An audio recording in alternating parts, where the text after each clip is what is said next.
Hello, everyone, and welcome to the first session in American English Live Series 14. We're so excited that each of you are here with us today. My name is Kate, and I'll be with you along with my colleague behind the scenes, Hadis, who will be the moderator helping answer your questions and responding to your comments during today's session. Let's begin with these wonderful audience comments from our most recent webinar, Accommodating Learning Disabilities in the English Language Classroom with Jimmy Soul. So Claudia in Mexico wrote, "The universal design for learning model is great to help students with disabilities and make inclusive classrooms. Thanks for such an interesting webinar." Thank you for that great comment. And Zamu in Tanzania wrote, "I loved the presentation. It was awesome and transformative. I just can't wait to share the ideas with my fellow teachers and apply the strategies in my classes." Wonderful. And finally, from Karima in Algeria, who wrote, "As a language teacher, I feel more confident after watching the webinar. The 3 techniques, UDL, scaffolding, and PALS, are effective ways to engage our learners, those with disabilities or non-disabled." Wonderful. Thank you for those great comments.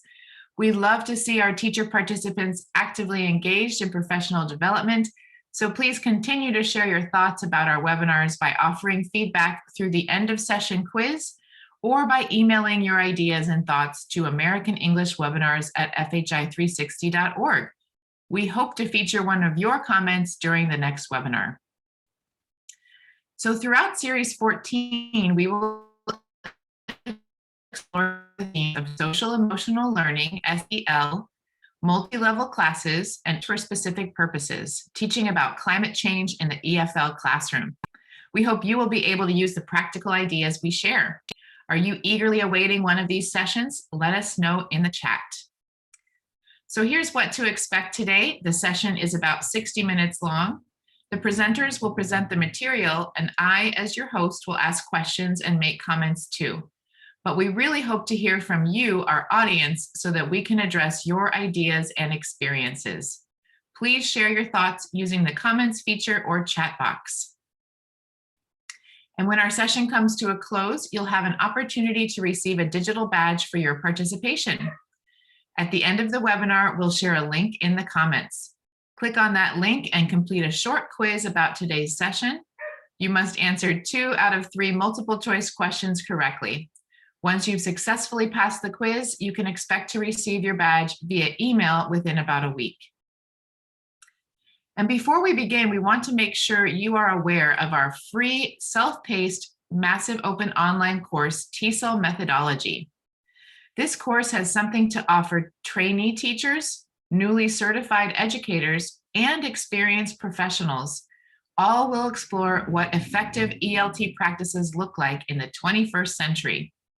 The TESOL Methodology MOOC is open until July 5th, and participants must register by June 28th. Visit the link being shared in the chat and comments to learn more and enroll. And now let's begin today's webinar, Social Emotional Learning for Multilingual Learners, Fostering Growth. Can you think about a time when someone asked you for something without taking the time to see how you were doing? How did you feel? Why? Acknowledging and caring about students' feelings and emotions before and during instruction is important. In this session, we will examine how social emotional learning, SEL, strategies can help your multilingual learners.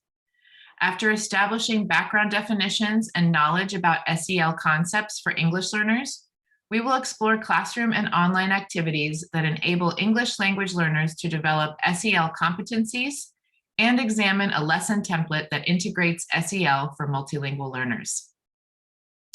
And we are pleased to introduce our presenters, Luis Javier Penton Herrera and Hilda Martinez Alba. Luis is an assistant professor at the University of Warsaw and coordinator of the graduate TESOL certificate at the George Washington University. He serves as the TESOL International Association Social Responsibility Interest Section co-chair and is a past president of Maryland TESOL. Luis's research interests include exploring the language and literacy experiences of Indigenous students from Latin America and students with limited or interrupted formal education, social emotional learning, well-being in language and literacy education, and storytelling. Hilda is the Assistant Dean in the College of Education at Towson University in Maryland. Her English learner-focused research publications and presentations revolve around literacy development, social emotional learning, students with limited or interrupted formal education, home to school connections, bilingual language development, and technology integration. She has created and taught ESOL courses and programs at Towson and the Johns Hopkins University since 2000. Welcome, Luis and Hilda. We're so happy to have you here with us today. Thank you very much, Kate, for that wonderful introduction. And thank you everyone for joining us. Good morning, good evening, wherever you are. Thank you for joining us. My name is Luis, and I will let my co-presenter and friend present herself, Hilda. Yes, hi, I'm Hilda Martinez Alba, and we are really excited to share about one of our favorite topics with you today. Before we get started, I would like to ask you a question to get to know you a little bit better. And if you could please write in the chat box here, what describes you best? What context? Primary schools, secondary schools, university, adult or community education, perhaps a different context that you would like to share? So let me give us some a little bit of time here just to see some of the responses, please. Yeah, let us know. Our presenters would love to hear more about who you are. So let us know. Let's see. Josiani says primary, Pelani says university. Mike, wow, we have so many responses coming in. We have nursery school from Daisy, secondary from Christelle. Takahashi says primary. We really have a diversity. Kindergarten, and Jolly says university. Wow, adults, we have a lot of different type teachers speaking or in many different types of contexts. So that's great. Thank you for sharing, everybody. That's fantastic. Thank you, everyone. Okay, so I would like to share with you a brief overview, our agenda for today. We're going to start with defining social and emotional learning. Then we're going to examine the benefits of social and emotional learning. Then we're going to explore competencies of social and emotional learning and practical applications for language classrooms. And then we're going to talk about how to incorporate social and emotional learning using lesson plans. And in the next slide, Hilda is going to introduce us to social emotional learning. So what is social emotional learning? It is basically the essential knowledge, skills, and dispositions that individuals need to succeed. So what does that mean? Well, for example, if you have a student that comes to your class and is feeling overwhelmed with everything they need to do, they might not be able to succeed in your class that day. We will provide you with tips for this and other situations where social emotional learning strategies can be helpful. Luis will go over the definition in more depth next. Thank you very much, Hilda. And so what is social and emotional learning, SEL? Is the process through which all young people and adults acquire and apply the knowledge, skills, and attitude to develop healthy identities, manage and regulate emotions, very, very important, achieve personal and collective goals, feel and show empathy for others, very important, establish and maintain supportive relationships, and make responsible and caring decisions.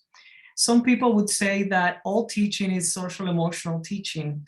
And something that I do want to share with you and we want to emphasize is that as you hear these ideas that we're sharing with you today, we know and understand that there are different cultural considerations depending on where you are. So please take these ideas with you and modify them to work for you and your students, because above all, social and emotional learning should not be a one-size-fits-all. It should be modified to your context. Very, very important. And in the next slide, we have different representations of social and emotional learning. Keeping in mind that, again, it's not a one-size-fits-all. There are many, many strategies, many different representations of how you can include social emotional learning. For example, bibliotherapy, we're going to be talking about this in just a little bit. Yoga, nature journaling, positive psychology, there are many, many more. Story circles, we'll be talking about that as well. But again, many strategies, many representations. So it's not just one thing. Very important to remember that. And then Hilda is going to take us to our next activity here, will be the first activity for us. So this activity is one that I just call paper airplanes. So the idea is that you have students write something that they want to talk about down on a piece of paper, because sometimes they might be shy to ask you directly. So then after that, you have them make a paper airplane, which I will go over in just a second. And everybody in the whole class will stand on one side of the room and fly their paper airplane, and then they go and pick up somebody else's paper airplane so that they can share one at a time all of the questions. And as they share, they can see how a lot of times people have the same questions, and you can then share with them the answers. So the purpose of this activity is for your students to really see that you're there to support them. And I know I'll be doing it next week with a group of 60 students. So it works with various sizes. But here is something that you should start with, is ask them or provide some examples for questions. So who can I ask for help with my writing? What will you emphasize most in this class? When did you want the assignment? Where is your office?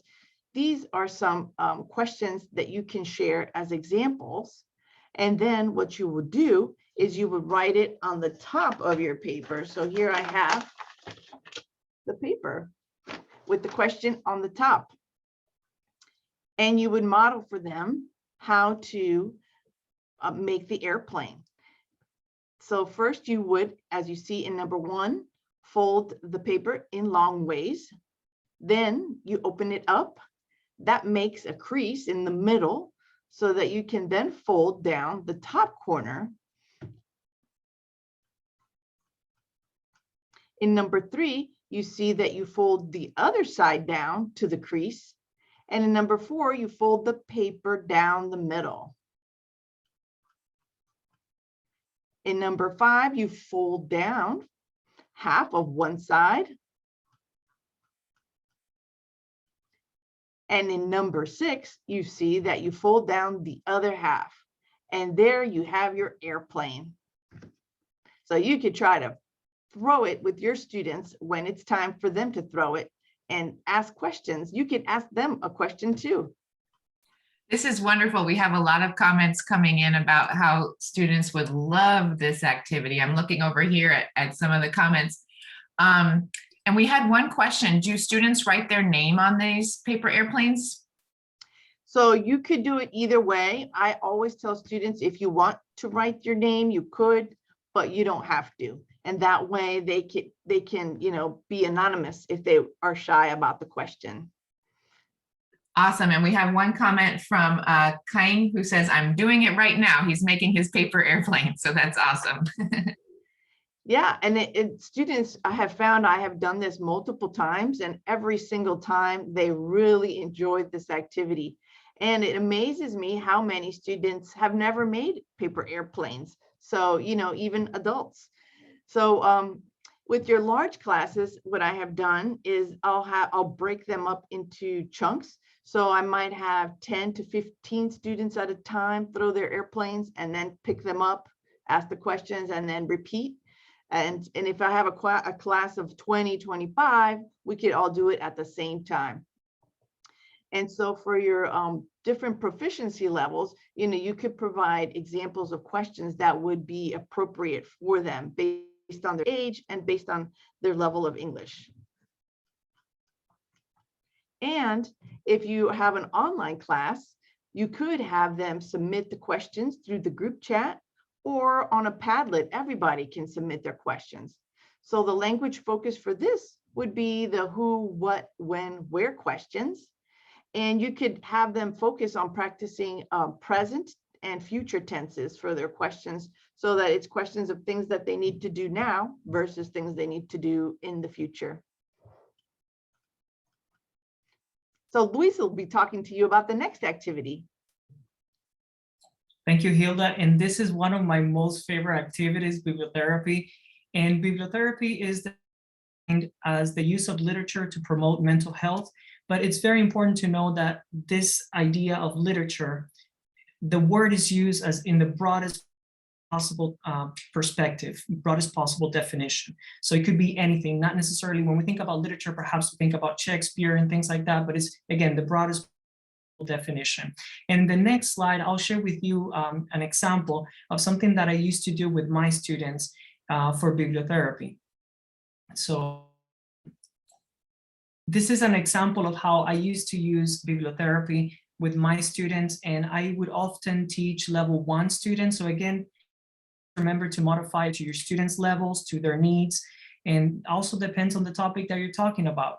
So this is something that I really like, basic Cinquain, if you're not familiar with it. So this is very important that we first introduce this concept of Cinquain to students, and then we do have to explain how to go through this process with them. So before we engage in it, we have to do some pre-teaching. This is important for students to know.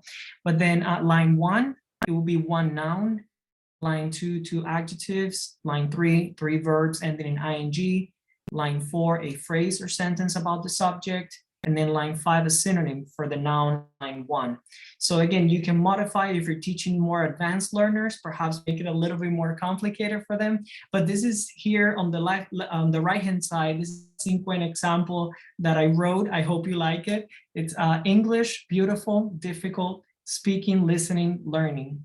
I use it to communicate, language. So again, this will be for level 1, but of course, you can modify it a little bit, make it a little bit more difficult. Perhaps if you're emphasizing or focusing on specific vocabulary, specific topics, then absolutely is a wonderful opportunity to do that. There is another example on the next slide that I want to share with you, which is haiku poems. And familiar with haiku poems, it's 3 lines. So the first line is 5 syllables. And again, we have to pre-teach to students what syllables are. So it's very, very important. So 5 syllables for line 1, line 2 would be 7 syllables, and then line 3, 5 syllables.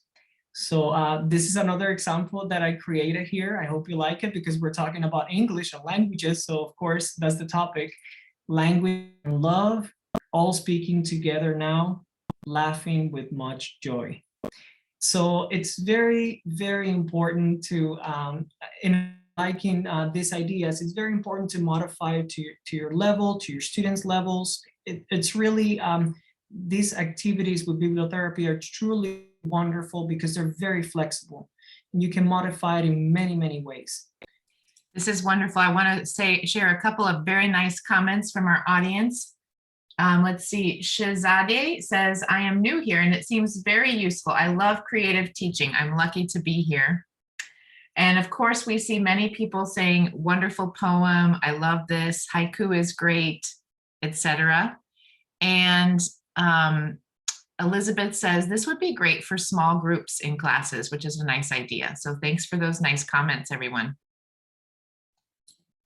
Fantastic comments. Thank you all very much. Yes, you can modify large groups, small groups. It's really flexible. This is an example of something that my students did in secondary school. Again, level 1, and we're exploring the topics of feelings, emotions, and they all wrote Cinquains.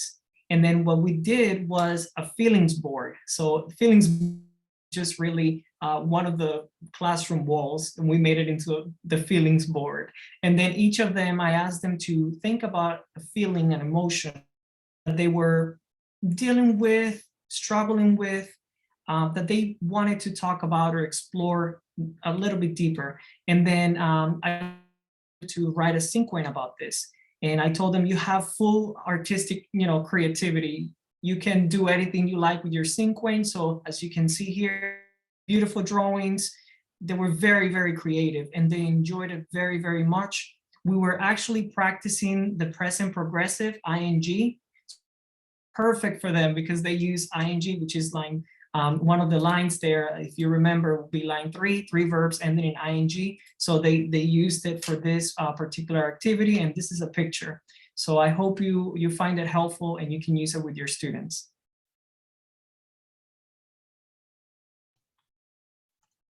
So why should we include SEL in English language classes? Let's take a moment to think about that. So now that we have shared understanding of SEL, what are some possible benefits of including SEL content in the English language classroom? Can you please share your ideas in the chat?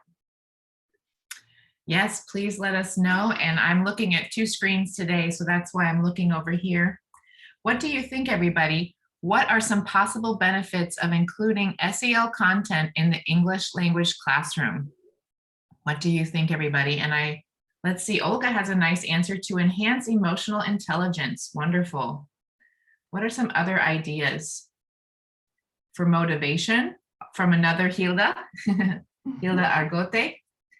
Let's see, for more learner engagement, from Raif. It sets an anxiety-free environment, from Nabila. Wonderful response. It helps develop critical thinking because students have emotions. I love that response from Mrs. Joelma. We need to acknowledge that. Wonderful. She also says it brings awareness. And one more, it will help with student motivation, from Malika.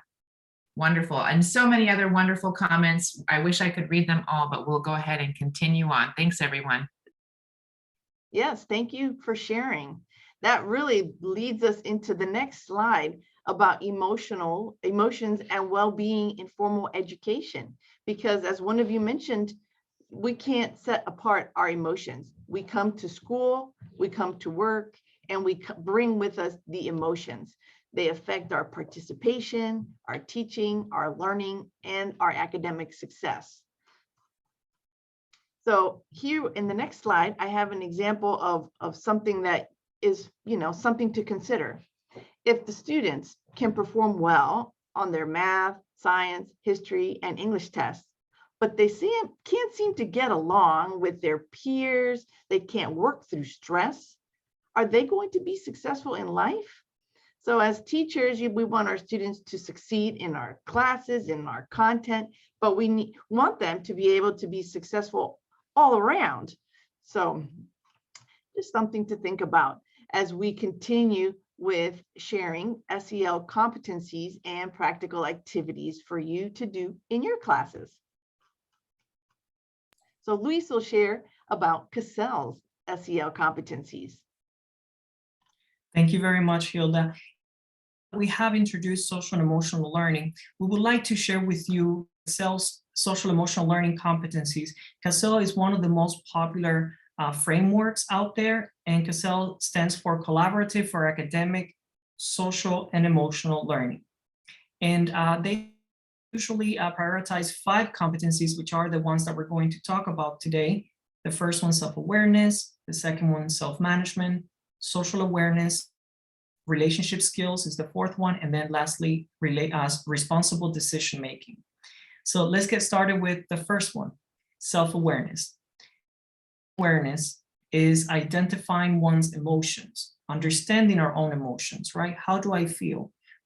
Connecting emotion with what, and then understanding how our emotions and how our thinking process, how that affects our behavior. Also, self-awareness has to do with growth mindset. Very, very important. And an activity that I want to share with you for self-awareness, again, all these activities can be modified to your level, but it's positive traits. It's a positive traits activity that I like doing very, very much, again, with my students, my level 1 students. I usually give them a list of positive traits. As you can see here, we have a few positive traits.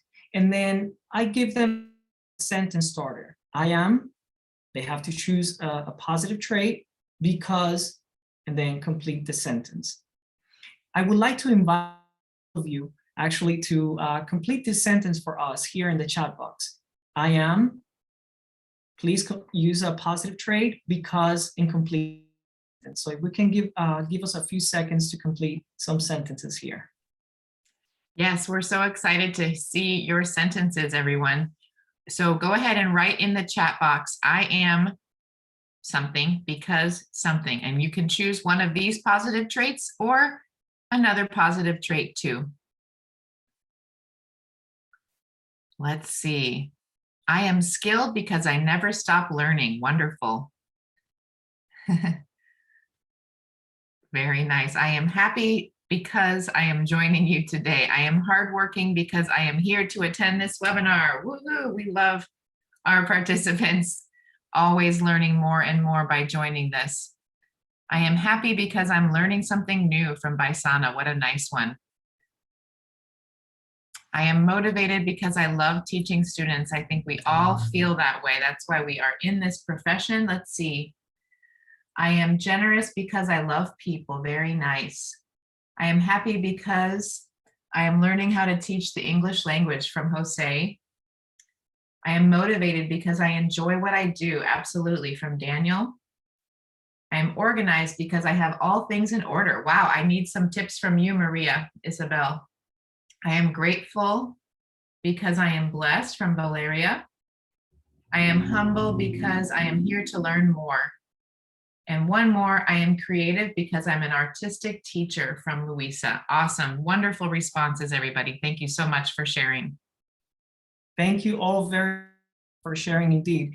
And this is a wonderful activity that you can include for students. It could be a warm-up activity. It could be embedded into your class, in the lesson plan. We're going to talk about that later. But then you can do it anywhere. These are some adaptations, actually. And again, it depends on the level of students. But you can ask students, you can give them the list of positive traits, and then you can ask them to describe someone you admire, for example, and explain how you too have those positive traits. Because it's very, very important, especially with positive psychology, it's very important to highlight our students' positive traits. So they know, they remember that they do have positive traits, that they are good people. Another adaptation here, write about a time when you displayed such positive traits. Story, they can write an essay, again, depends on your level, on the student's level. Write a persuasive or expository essay about one positive trait that you value the most in yourself and explain why. And I would love to hear from you, how else could you use this positive traits activity with students? If you can write in the chat box. Wonderful. How else can we use this? And Joelma says you could use this as a warm-up. That's an absolutely great idea. What other ideas do you have for how you could use this? Let's see here. I see lots of more responses coming in, people who are enthusiastic, respectful, etc. How else could you use this activity? Sauha says, could we do this with level C1 and C2? So could we do this with high level students? And I think the answer is yes, because you can expand on it. You could have students write more, or they could even research. Let's see. All right, I think we're going to go ahead and move on because we have so many comments coming in that we're still getting comments from the previous question. But a nice one from Dahi is having students share their own successful story about themselves with the class. That's a great idea. Yes, that's sharing. wonderful. Thank you very much for your interaction here, very active interaction. So the next competency that we would like to talk about is self-management. And self-management is about managing and or regulating one's emotions, identifying and using stress management strategies, setting and collective goals, and also using planning and organizational skills. So the competency of self-management is all about understanding how to use strategies to regulate emotions that you do not desire or use emotions for your benefit. And in the next slide, we have a wonderful activity that Hilda is going to introduce. So a self-management technique you could try with your students is the Eisenhower matrix. it's a great idea to do this with students that might be feeling overwhelmed with things to do, as I mentioned at the beginning of the presentation. It will help them prioritize so they can relax at least a little bit by having a plan of action. So first, they would make a list of 4 to 8 things that they need to do that are making them feel anxious.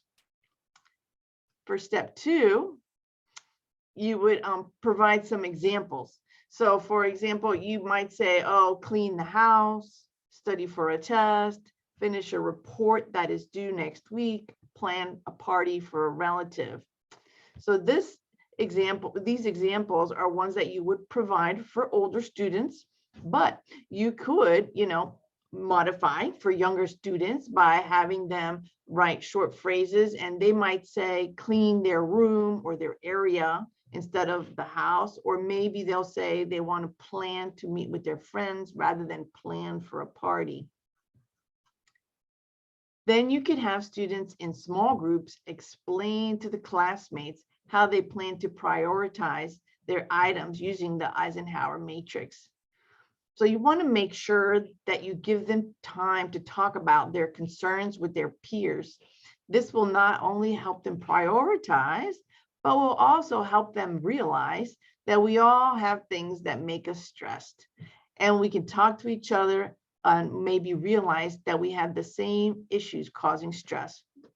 And we can figure out how to work through these stressful issues by talking to each other. So here we have an example. Take a moment to think about what is something that your students might list in maybe their most urgent things that they need to do today, things that they find very important. So you would have your students write them into the matrix. Kate, what do you think your students might say? Yeah, I know our everybody's students come with things and also have things in the classroom. So maybe some of my students might be thinking about going to work after school. My students would probably talk about doing their hair or making sure that they look nice. And I would also say these ones too: homework, studying for a test, talking to maybe somebody that they like. There are many different things that are going through students' minds in a given day. Thank you. Thank you for sharing. So yes, by helping students organize their thoughts and their their items, things that they need to do, it does help them to de-stress. You could do this activity in a small class or in a large class. And if you have higher proficiency level students, you could have them journal to create, actual plans in more detail about what they need to do in the future. And if you have an online class, you could break students up into small groups to have the conversations, or you could share with them a calendar, an online calendar, for them to break up their to-dos across different days. So I know, for example, I use Google Calendar, and so that might be something you could share with your students or something similar. The language focus here for this one I had again was present and future tenses, because once again, it's about doing things now or doing things in the future. So I know that you have experienced your students having some self-management issues. What are some things that you might tell your students to do when they're overwhelmed with tasks? Can you please share that in the chat? Yeah, I see a lot of comments coming in about how people really like this Eisenhower matrix and helping students to think about how they prioritize. I think it's something that we often overlook in our classrooms. Let's see, Holema says, this activity is helpful because we can write things down to help rearrange our tasks. Absolutely. Jolly says they suggest deep breathing. Wonderful, good idea. What are some other things that you tell students to do when they are feeling overwhelmed? R. Durga says, don't get nervous, try to stay peaceful and emotionally balanced. Very nice. Vaisana promises bonus marks. Nice. Meditation. Let's see. Tell them to calm down, breathe, and relax for a few minutes from our other Hilda, who's in our audience. Plan and schedule in advance. And to write reasons why they feel that way. That's a nice one from Kuniko. Thanks for sharing these great ideas, everyone. Yes, thank you. So Luis will be sharing about self-awareness next. Yes, and the next competency, it's about understanding, being aware of our social strengths. So it will be recognizing strengths, showing concerns of the feelings of others, and then also understanding and expressing gratitude. So it's about being aware of others and their strength. And an activity that I like to do for this particular competency is listen in circles. And listen in circles is exactly how it sounds. So there could be many modifications, but the way that I included it with my students, for example, is that we would sit in circles. If the class size is very, very large, perhaps you can separate the class into smaller circles. And then you can give them different activities. So the one that I'm going to share with you, for example, is a speaking activity where you bring a topic and then students can talk about that topic. Another variation that you could do is bring a particular book, and then you're reading specific pages in the listening circles, and then one person reads, and then you stop after perhaps 1-2 minutes of reading, and then you talk about what was read. In my particular case with my students, we did a lot of readings about moral values, social responsibility. We talk about this, what is correct, social values, responsibilities. What do you think? What do you believe? And for listening, it is important to keep in mind 5 things that I'm going to share with you in the next slide. Very important for listening circles is to first and foremost to prepare for listening circles. It's number 1, set a positive tone. You can perhaps start the conversation with a quote, with a positive message. And then I would probably, for example, I would usually bring a specific quote that motivates me or that uplifts me. And then if it's connected to the topic, much, much better. Number 2, remind students that the listening circle is a judgment-free zone and a place where we listen with an open heart. We're there to talk, to learn from one another, to recognize each other's strengths, and not to judge. Number 3, design prompts and conversation starters in advance. And I do recommend having 1 or 2 fun activities ready just in case the circle becomes too emotionally charged, because again, we're talking about different topics that might become emotionally charged. A fun activity that I always had prepared just in case, I had a teddy bear, and then I would throw the teddy bear. It works with all ages. Let me tell you, I have done this with adult students as well. And then I throw the teddy bear to one person and I call the person's name Mario, and then Mario has to throw it very quickly to another person and call the other person's name. And then we would be saying each other's name to see if we remember each other's names. It was very active and they loved it. Number 4, encourage students to share by listening to them and affirming their comments. So it's not just it's not enough just to listen, but to affirm, to let them know I'm listening to what you're saying. And then last but not least, number 5, exit on a note or with a positive message. And again, this is something that you can have a positive quote, something that you can plan in advance to end the circle, the conversation, the activity. So I highly recommend the listening circles for you and your students. And then Hilda has another activity here for us. Yes, so this is a photo story. So what you would do is you would have your students find photos either at home or on their phone. But the point would be pictures that make them feel happy. And then in small groups, they could share it with each other about what is selected in the photo. So you want to make sure, though, that you tell students to pick pictures that are not offensive or inappropriate for a professional or school setting, such as the example that you could provide. So as you can see here, I have an example of my dogs. This Kiwi is the black one and Mango is the brown one. And so the goal, you would tell them, is to have everyone in class get to know each other better so that you can make connections with each other in future classes and help with rapport with each other. So in the next slide, I share how you could have students then write one sentence about their photo. So here's an example: kiwi and mango bring me happiness because they always want to be on my lap. And so you could have students then do the same thing. But if your students don't have access to photos, their own photos, you might have them select paintings, magazine pictures, or other illustrations that make them feel happy. But again, always reminding them to make sure that they are appropriate. And if you have a large class or a small class, it works just as well.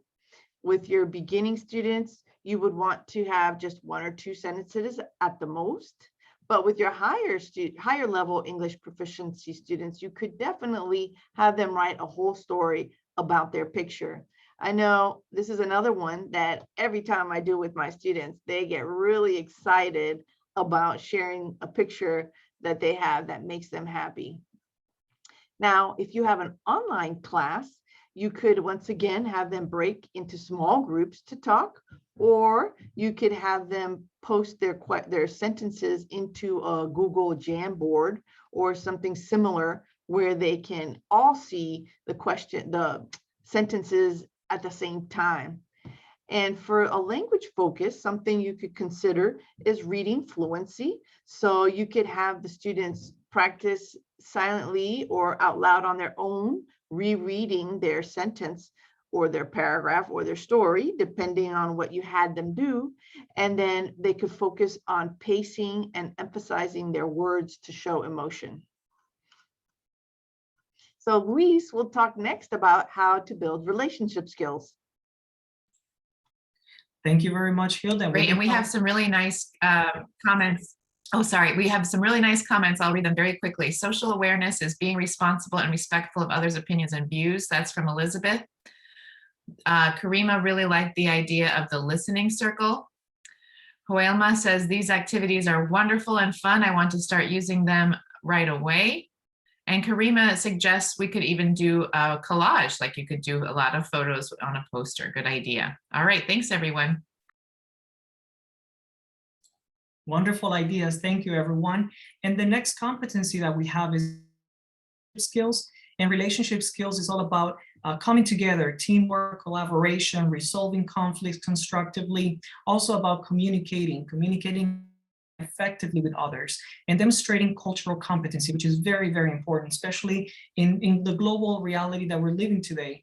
And an activity I want to share with you that this is something that I really, really love doing with my students. And perhaps we do not think about classroom ambience and decoration as something directly related to teaching, but let me tell you that I've learned, my students have taught me that it really makes a difference. And especially in the beginning of the school year, something that I like to do for and with my students is to come together and decorate our classroom. And I ask them to please share with me words, messages, visuals that will empower them, that will help them feel in the classroom welcome and safe. Also, I do different activities with them to decorate the classroom. Another favorite activity of my students is that I bring this very tiny wooden frames, and then they bring pictures. It doesn't have to be of them. It could be something that they love, like for their dogs, their family, whatever they like. And then they decorate, they actually paint and decorate the wooden frames on the outside. And then we have a wall design just to see themselves or the wooden frame and whatever visual they chose. And they have told me that it really makes a difference, because every time they come to the classroom, they feel welcome, but also they have the opportunity from the very beginning of the school year to build relationship skills, not only with their classmates, but also with me, because I'm working with them. I'm going through this activity. We're decorating the classroom together. And I'm very much, I recommend this activity for students. And I would like for all of you to please write one idea, one comment, positive statement that you have found for your students? Very nice. Let's see. We already have some nice ones here. Ramona says, believe you can and you will. Very nice. Don't be afraid of making mistakes. You can do it. If you can't, who will? From R. Durga. Wonderful. You are beautiful from Eliana. Let's see what else. Mahmoud says this is a nice activity because it promotes activity, or Nan says that. Be brave, be yourself, keep working hard. Never underestimate what you can accomplish when you truly believe in yourself. Wonderful. I'm feeling better already just listening to these great comments. Thanks, everybody. Fantastic. Thank you very much. And especially for students from day one, they're already looking at language and vocabulary, which is wonderful. And then in the next slide, we have our last competency from TESOL, which is responsible decision-making. And responsible decision-making, the way that I introduced it to my students always, and they really liked it and they understood it, is do the right thing when no one is watching. That's responsible decision-making. It's all about identifying solutions for personal and social problems. So doing the right thing, knowing what being responsible means. And an activity that I love doing with my students is what I call the decision tree. And in here, you can use graphic organizers. You could be more creative and do an actual tree if you like. I mean, the possibilities are endless, but we do go through this process together. And I personally like to use graphic organizers because it helps use them in their future by themselves. This is something that I would put on the board, for example, and then we will go through this process together. And then I would tell them, okay, can you give me, let's just talk about, for example, behavior or a decision that you made. And then let's analyze that together on how your decision affects not only you, but those around you. And this is a wonderful opportunity to talk about classroom behavior, for example, and how classroom behavior affects not only the student, but one around us. Okay, so I highly recommend the decision tree. My students get always very, very involved in this activity. And it's wonderful because you graphic organizers. Who doesn't like graphic organizers, right? So I recommend it. And then just very quickly here, revisit SEL SEL competencies. So we talked about self-awareness, self-management, social awareness, relationship skills, and responsible decision. And the next activity or the next information that I would like to share with you is how to include social and emotional learning in a lesson plan. Because many times what we see with fellow colleagues and teachers is that social emotional learning activities usually are used in or at the end of the class, but they kind of feel like the last thing that we do. But Hilda and I would believe that it would be appropriate to include social emotional learning in the lesson plan, so it doesn't feel like an afterthought. It's actually embedded in the activities that you're doing in your preparation. So we have 4 particular, and we have more to share with you, but something that we always think about, for example, template here, lesson planning as language teachers, of course, we think about language objectives, content objectives, okay, again, very specific to your sub area, the level that you're teaching. But then number 3 will be social and emotional learning core competencies. And I recommend in the same way that we usually 1, maybe 2 language objectives or 1, maybe 2 content objectives, the same for social emotional learning core competencies. 1 or maybe more than that might be too ambitious for 1 lesson. And then of course, materials. Then in the next slide, we have procedures. So these are things that you can consider for procedures when you're doing the activity, going back to, again, language objectives, content objectives. How can you integrate emotional learning, thinking again about the social and emotional learning core competency that you're going to include in the lesson plan? So how are you going to integrate social and learning into it? Again, are you going to use small groups, large groups, whole class? Are you going to use technology? All of these things to consider for procedures. But not least, assessment, of course. And then you're going to assess language but also social and emotional learning core competencies. So very, very important. So as you can see, this template really embeds social and emotional learning into the lesson. And we actually have a wonderful, wonderful activity that an example that Hilda is going to walk us through. So the example that we have here for you today is a science text comprehension lesson. So the language objective is to have students demonstrate their understanding of words by relating them to synonyms or words that have similar meanings. And so for the content objective, you would have the students read and comprehend the science text, because as we know, sometimes science text can be very difficult to comprehend, even for native English speakers. So for our English learners, definitely something they could work on. For the SEL core competencies, you could include self-management and relationship skills, as you will see in the procedure. And materials for this particular lesson, just the class text and a thesaurus, which could be online. So for the procedure, you would talk to the students about reading difficult text and how it makes us feel, helping them with self-awareness, because many times students get frustrated with difficult text. I know we get frustrated with difficult text, technical manuals, anything that's not in our usual reading material can be difficult. Then you would share strategies to help them with the comprehension, such as looking up the unknown words, where they might look them up, and talking to a peer. So working on those relationships by giving them that opportunity to talk to peers. And then providing them with the short text to look up target vocabulary words with a thesaurus to identify the synonyms. Then you could place the students in small groups and they could compare what they thought the text was about. So they could talk about the comprehension what they understood, and they could talk about the synonyms that they wrote. For different English proficiency levels, you can provide different length texts, and you should also consider text with authors from different backgrounds, such as men and women or people from different countries. And then for the assessment, you can have students turn in their written interpretation of the text, as well as the synonyms that they selected.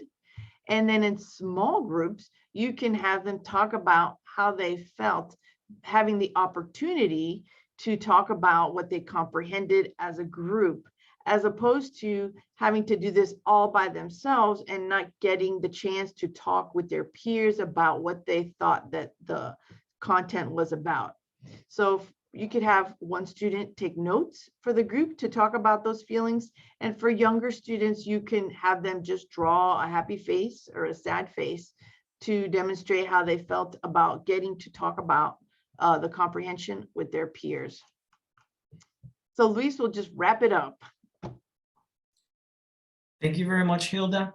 Okay, and today we have talked about defining social and emotional learning. We have examined social and emotional learning benefits. We have explored SEL competencies and practical applications for English language classrooms. And lastly, we finished with considerations on how to include SEL in a lesson plan. So we have a couple minutes to go. So let's stop and reflect. And now that you know more about SEL, do you feel that some activities or projects that you've already incorporated in your class align with this practice? Can you share your responses in the chat with us one last time? Yes, please let us know as we have a few minutes here. Let's stop and reflect on this wonderful webinar. I've seen so many great comments. Now that you know more about SEL, do you feel that some activities or projects already incorporate this or already are aligned with this? Let us know. You can also share any other thoughts you have about today's webinar. Josiani says for sure. Hazel says definitely yes.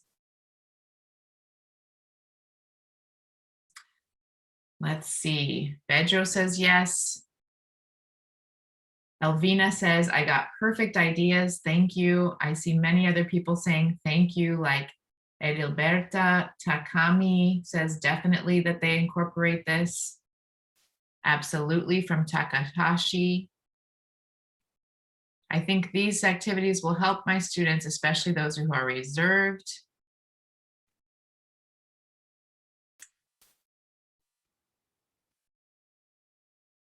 And many, many, many other people saying, thank you for these wonderful ideas. Elizabeth says, yes, I do, but this session helps us more how to broadly integrate into our classes. Absolutely. And many, I can't even tell you all the names of people saying thank you and wonderful ideas. So thanks for those great comments from Conchita, Tatiana, Shireen, Koshi, Kiang, Giovanna, Brigada, many, many people. Thanks, everybody.